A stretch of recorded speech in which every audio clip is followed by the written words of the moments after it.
Selamat pagi sahabat Alkitab yang terkasih. Marilah kita mengawali hari ini dengan melakukan perenungan akan firman Tuhan. Bacaan Alkitab kita pada hari ini berasal dari kitab Yeremia pasalnya yang ke-26, ayat yang pertama sampai ayatnya yang ke-9. Pada permulaan pemerintahan Yoyakim, anak Yosia Raja Yehuda, datanglah firman ini dari Tuhan, bunyinya. Beginilah firman Tuhan, berdirilah di pelataran rumah Tuhan, dan katakanlah kepada penduduk segala kota Yehuda, yang datang untuk sujud di rumah Tuhan, segala firman yang kuperintahkan untuk kukatakan kepada mereka. Janganlah kau kurangi sepatah kata pun. Mungkin mereka mau mendengarkan dan masing-masing mau berbalik dari tingkah langkahnya yang jahat. Sehingga aku menyesal akan malapetaka yang kurancangkan itu terhadap mereka oleh karena perbuatan-perbuatan mereka yang jahat.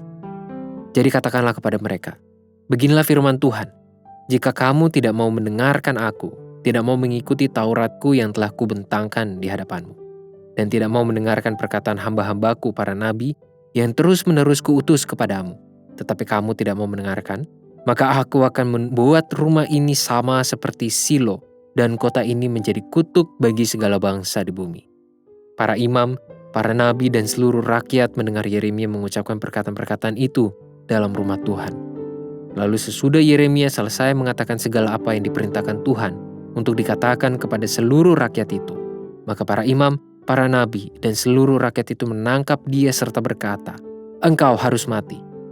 Mengapa engkau bernubuat demi nama Tuhan dengan berkata, rumah ini akan sama seperti Silo, dan kota ini akan menjadi reruntuhan sehingga tidak ada lagi penduduknya?" Dan seluruh rakyat berkumpul mengerumuni Yeremia di rumah Tuhan. Bait suci memang menjadi situs penting dalam hidup bangsa Israel, yakni sebuah tempat yang menjadi ruang kehadiran dan keberadaan Tuhan di tengah-tengah mereka. Hal ini dapat kita lacak dan pahami dari kitab-kitab sejarah bangsa Israel seperti 1 Raja-Raja 6, yakni ketika awal pendirian Bait Suci pada masa Salomo. Pembangunan itu pun menjadi sangat penting dan berpengaruh bagi kehidupan bangsa Israel, karena Bait Suci memiliki nilai teologis sebagai simbol keberadaan Tuhan yang berdiam dan tinggal di antara mereka. Artinya, melalui berdirinya Bait Suci, mereka mengimani adanya rasa aman akibat kehadiran Tuhan, Sang Pencipta langit dan bumi, yang tidak dapat dikalahkan oleh Allah bangsa-bangsa lain. Itu juga alasannya kenapa banyak ritus pengorbanan dan persembahan yang dilakukan di Bait Suci. Permasalahan utama yang muncul dalam pesan kenabian Yeremia pada perikop ini adalah ketidaksinkronan antara esensi awal Bait Suci dengan perilaku ritus keseharian dari para imam, nabi, raja, dan rakyat Yehuda. Alhasil, Bait Suci pun telah kehilangan nilai utamanya sebagai simbol kehadiran Tuhan, sebagai sebuah ruang di mana para umat Tuhan dapat memaknai kehidupan dan merayakan hubungan mereka dengan Tuhan. Pada satu sisi, respons mereka terhadap perkataan Yeremia terkesan ingin mempertahankan keberadaan Bait Suci, padahal perilaku mereka yang justru telah menghancurkan Bait Suci.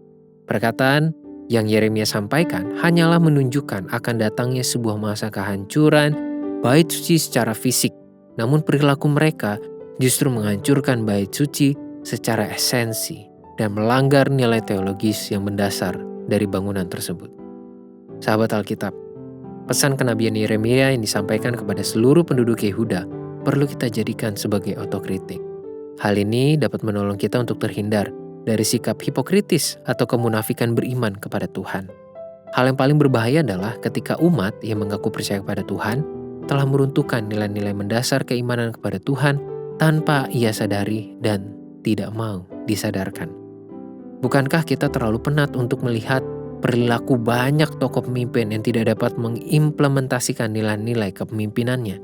Bukankah kita sudah bosan melihat para pejabat yang melanggar nilai-nilai dasar dari tanggung jawabnya?